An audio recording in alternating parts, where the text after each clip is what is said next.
I'm Rebekah, and I am self-confident. The first time I ever failed at something was higher English when I was 17. I didn't fail the whole course, but I failed my first essay, and my second essay, and my third essay. My standard grade English teacher told us that higher was going to be a lot harder, that some of the ones of us who had passed standard grade would all of a sudden start failing. But I was a straight A student. I never thought that was going to happen to me. I soon found out that the reason why I was failing was because at standard grade our writing was personal and creative and discursive, and at higher our writing was literature. I was quick to learn that literature analysis wasn't something I was very good at. This was a theme that carried on through my undergraduate years at St Andrews, which was a very academic and literature-based university. I remember that in, I think it was second year Italian, I did a literature essay, and when I got the mark back, it said something to the tune of, "Good try," or "nice attempt."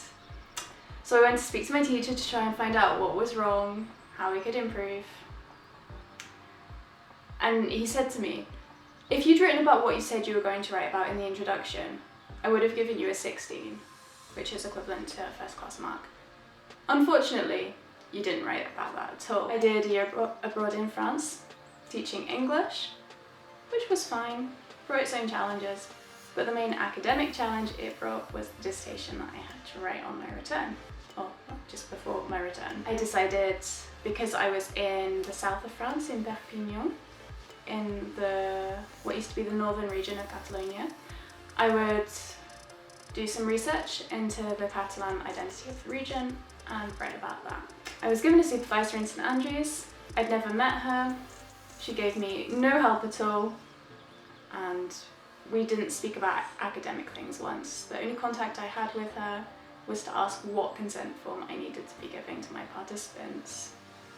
I tried to structure this essay myself and do some reading and do some writing, but I was struggling. I was taking Catalan courses in France just during the evening, so I spoke to my teacher to ask him what he thought I should be including in my essay. And he gave me a whole list of things that I thought were completely irrelevant. I went back to my boyfriend and told him, why has he told me all of this? This has got nothing to do with my essay. My boyfriend comes back to me and he said, "This has got everything to do with your essay. If you're not writing about this, you're writing it wrong." And my boyfriend ended up Googling resources and papers for me to read, saying, "Okay, read this, make notes, and include that in your dissertation." And that was how I wrote my dissertation. It was planned by my Catalan teacher, my Catalan boyfriend, not at all by me. I managed to get a 2-1, but I was told off for not having a title or a cover page, which apparently was super obvious to the St Andrews people and definitely wasn't to me. Upon my return to St Andrews, in my final year of study, I was advised into a semester-long dissertation, and I was going to do it in Spanish. The only problem was I didn't know what to write about, and I was seriously lacking confidence in myself and in my abilities because I knew what had happened last time. Because it wasn't a requirement of my course, I advised straight out of the dissertation, and I did a French-heavy honours degree in the end with creative writing in French, because at least I knew I could make some words rhyme, even if I couldn't carry out a research project. I didn't think I'd study again, but I ended up going straight to Harriet Watt to study interpreting translation, which was a really great degree, until we got to the dissertation at the end of it. When I signed up, I knew that there was going to be a dissertation, and I always thought, well, maybe I do have the option to drop it and not study a master's degree, to just study a postgraduate diploma.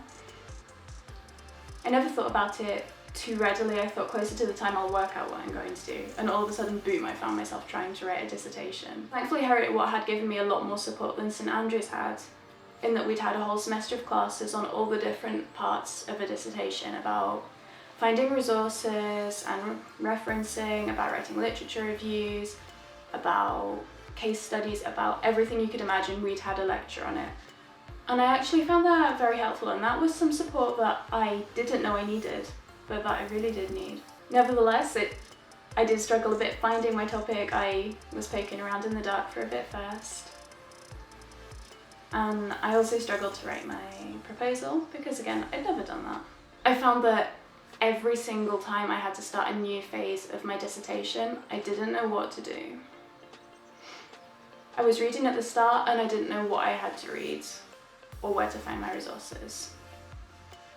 But then what I realised was when I did start, everything started getting narrowed down and I started finding exactly the resources I needed. I knew I would have to translate an excerpt and then write a commentary analysing what I'd done. I had no idea what was going to go in my commentary. I just translated this thing the best I could, wrote down every decision I'd made and hoped for the best. It was in the last crazy month of the dissertation that I then had to sit down and analyse everything I'd done, and I had absolutely no idea where I was going, no idea at all. But again, what I noticed was, now I'd had the training, I was confident in my abilities from the masters, that when I sat down and analysed, I could actually find patterns, and there were reasons why I'd done the things I'd done, and every time I'd done a thing, I'd done it for the same reason and in the same context. I didn't quite know how to write about it, but thankfully I'd found some nice techniques in my initial research. So I wrote a paragraph for each, and then I was able to write a conclusion for the section and a general conclusion for the dissertation. And all of a sudden it was done. Me, who'd had a nervous breakdown trying to do this thing, had like a 30-minute mental block every time I needed to start a new section, not knowing what I had to do, not knowing if I'd be able to do it. All of a sudden, it had come out and it was done. That helped me to gain a lot of confidence in my abilities, just the fact that this thing that I'd been dreading all year and didn't know how it was going to go, all of a sudden it was over, and it was me that it had come from. I ended up getting a distinction for that dissertation. That mark was the difference between me getting a distinction in my degree overall and me not. 2 years on, now I'm considering studying a PhD. Again, I wasn't quite sure where I was going with it, but I started thinking about it this week. I know I've got a month to write my proposal, and I've timetabled everything in my diary day by day to make sure I'm doing everything I need to do in time so I get my proposal in before the deadline. On Monday, I wasn't really sure where I was going. I did a bit of general reading, made a list of things I like, felt a bit overwhelmed by all the different possible topics, but I just kept remembering in my head, no, you know what happened last time in the Masters? Every single time you did a new thing, you didn't know what was going to happen or how you were going to do it, and then it came out. And every time I got overwhelmed, I just remembered that, and the next day by Tuesday I already had my topic.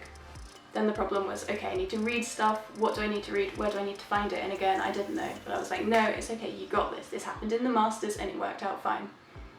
And just really remembering that and being able to relate my last journey to this current, hopefully, journey through the PhD, that's been really helpful. And now I've been able to find some resources and find some content that I will be able to analyse, and it's just been really helpful to me to have this confidence in myself that I did not have the first time round. To sit down and think, no, you know what, you didn't know you could do it before, but you still did it. Now knowing you can do it, how much better is it going to be? My advice is that just because you don't know you certainly can do it, it doesn't mean that you can't. Just because you can't do it the first or the second or the third time, it doesn't mean that you won't ever do it. And just believe in yourself and try, and you'll be surprised at what you might be able to achieve.